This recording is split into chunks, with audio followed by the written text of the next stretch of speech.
Topic natin, diabetes, tips sa low sugar at high sugar. Ang diabetes ay kung saan ang insulin o ito yung escort ng glucose. Glucose na galing sa carbohydrates, dapat pupunta sa dugo pagkakain natin. At pupunta sa selula para may pagkain yung selula natin. Pag walang insulin galing sa lapay o sa pancreas o hindi efficient yung inyong insulin, ang mangyayari, yung glucose nasa dugo lamang.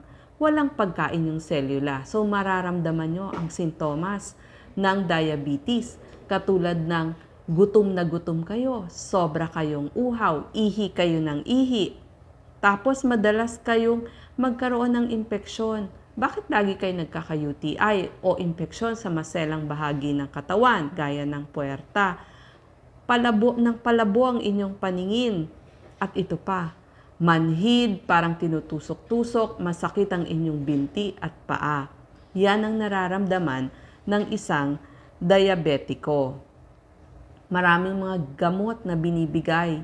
Ang doktor na kailangang puntahan natin ay tinatawag na endocrinologist o yung mga diabetologist. Sila yung doktor sa diabetes. Pero isang tip ang kailangan mo. Kailangan mo ring magpa-check sa ophthalmologist o doktor sa mata dahil pag matagal ng diabetes, nagkakaroon ng komplikasyon sa mata. Kailangan mo rin ipa-check sa iyong endocrinologist o sa iyong doktor ang iyong paa kada check-up kasi nagkakaroon ng problema sa paa at marami pa. I-discuss natin yung complication. Maraming mga gamot na binibigay ang inyong endocrinologist. Sila na lang po ang magpapaliwanag. So, dyan nyo kinakailangan ang mga payo ng inyong doktor. So, dito nyo naririnig yung mga metformin, sulfonylureas, acarbose, yung mga nag-e-end sa glitazones, leptin, flozin, at syempre, yung nabigyan na ng insulin. At meron ding mga combination. Kapag umiinom na kayo ng gamot, or nag-i-inject na kayo ng inyong insulin, nangyayari din ang pagkakaroon ng low sugar at high sugar. Unahin natin ang low sugar.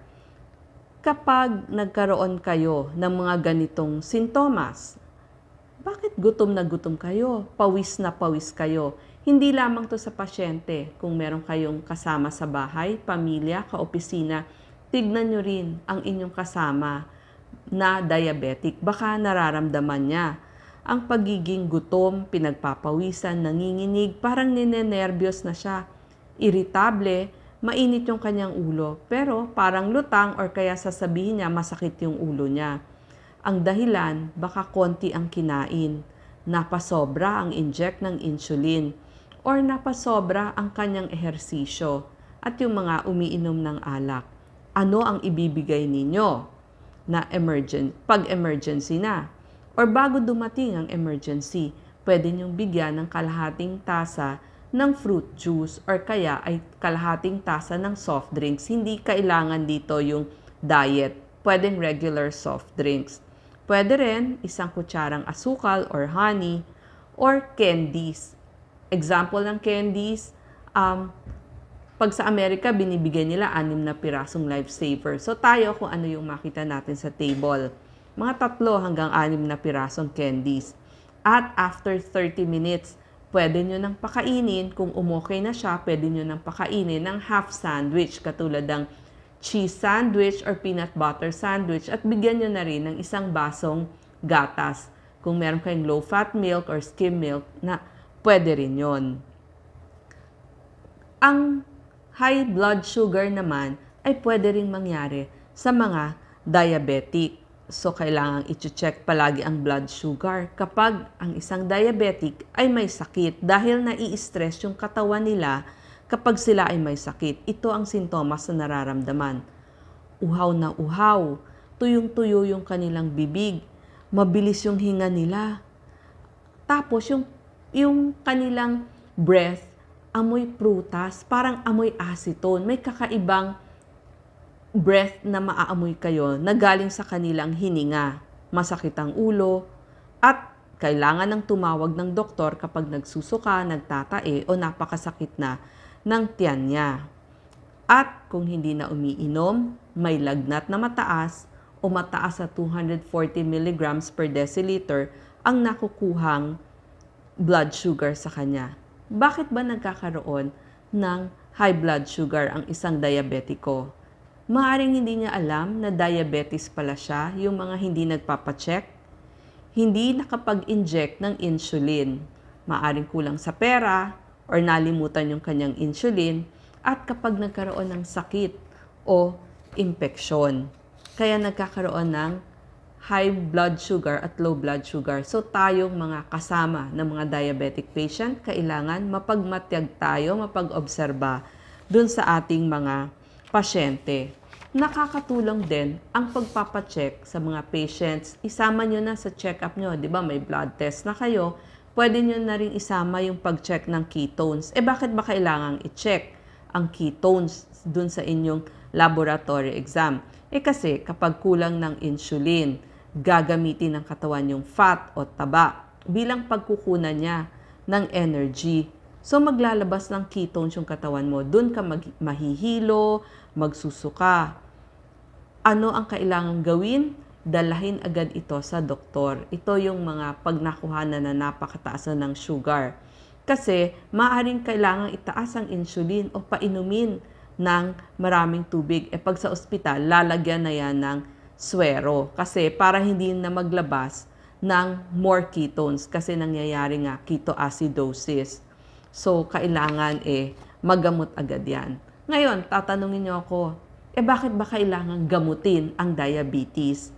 Kasi po, ito ang magandang incentive kung bakit kailangan gamutin ang diabetes.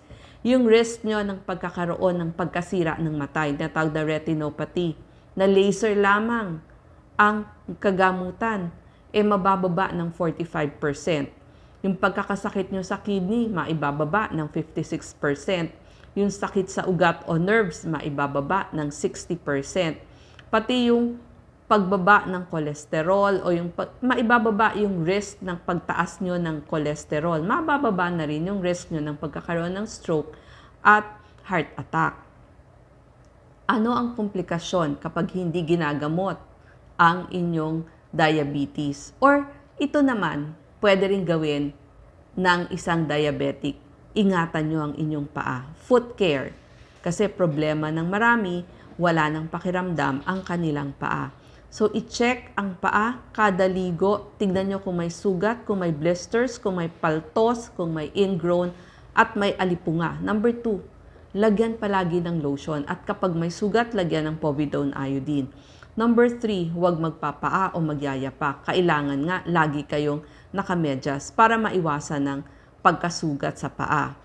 Sapatos, kailangan maluwag at sarado. Huwag ho kayong mag-open shoes, masusugatan ng paa nyo. Bawal din ibabad ang paa sa mainit na tubig kasi wala na itong pakiramdam. Pwede po ang gentle foot massage, lalagyan ng lotion. At sabi ko nga, kapag check up nyo sa inyong doktor, ipacheck na rin ang inyong paa.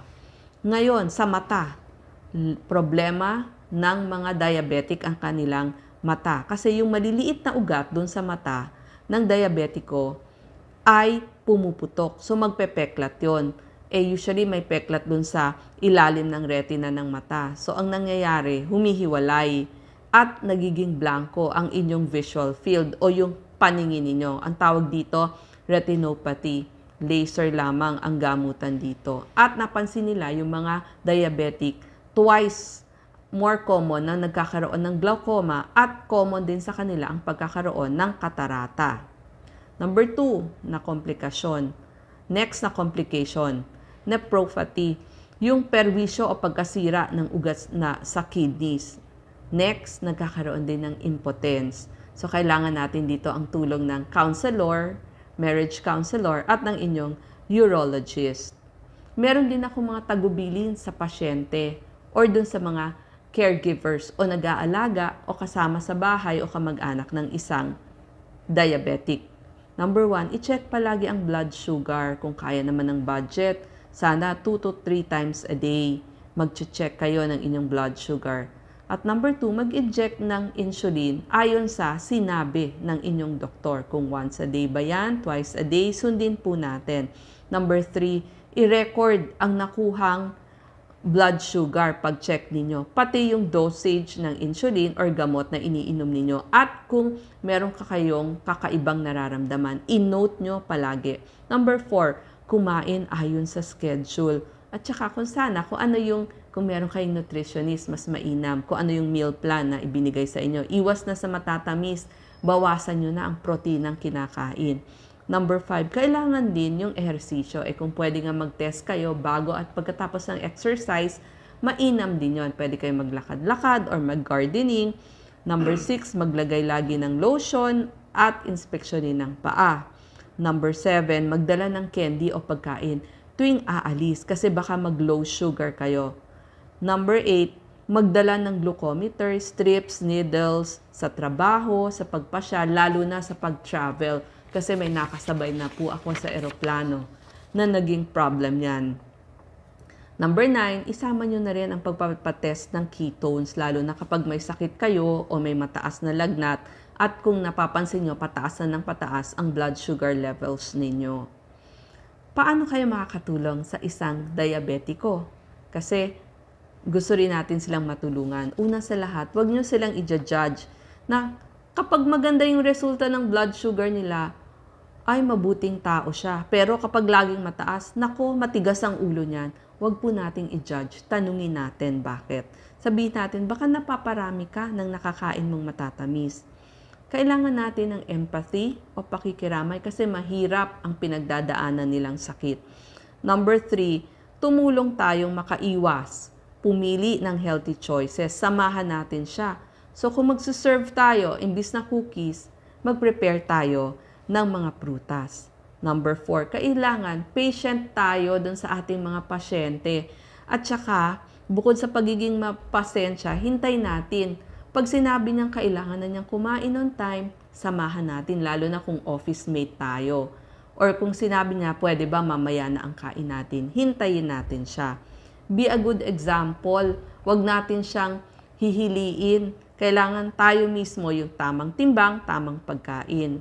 Ipipraise nyo din siya. Good job. Or kaya samahan sa ehersisyo. At ang isa pa, minsan, kailangan niya ng listener. Pag sinabing listener, makinig lang kayo sa mga daing niya. Hindi naman siya naghihingi ng advice Baka naman hindi na niya gusto yung advice. Kung tinanong kayo ng advice, edi saka nyo ibigay yung inyong advice. Para maintindihan natin ang mga diabetic, ito po yung nararamdaman nila. Last na po ito. Number 1, pakiramdam nila, pinagkaitan na sila ng normal na buhay. Kawawa din sila. Nawawalan din sila ng peace of mind kasi lagi silang takot sa kanilang sakit. Tsaka number 2, alam nyo, napakahirap pagdating sa pagkain. Kailangan mo pang itanong ano yung mga ingredients nung pinrepare na pagkain. Tapos nakikita mo yung iba, lahat sila pwedeng kumain. Tapos ikaw, hindi ka makakain. So, ang hirap, di ba? Number 3, masakit din naman palagi ang sugar testing. Although ngayon, meron ng hindi gaanong masakit. Pero syempre, test ka ng test, maabala din yon bukod pa sa mahal. Isipin nyo na lang kung kayo yung may diabetic. Isipin mo na lang para kang nagtutoothbrush or nagpo-floss. Parang kailangan mo na yan sa pang-araw-araw mo. At saka, ngayon, kung meron na kayong para hindi na mapunta sa complication, marami ng access ngayon para ma-educate tayo. So, pwede tayong mag-research. At number 5, kung feeling mo, yung doktor mo, hindi sila connected sa isa't isa, kumuha ka ng isang team ng doctors na nag-uusap-usap para hindi pa iba-iba ang paggamot sa iyo. So ito lang po yung mga tips natin. Sana nakatulong tayo sa mga patients at sa mga kamag-anak ng diabetic. Salamat po.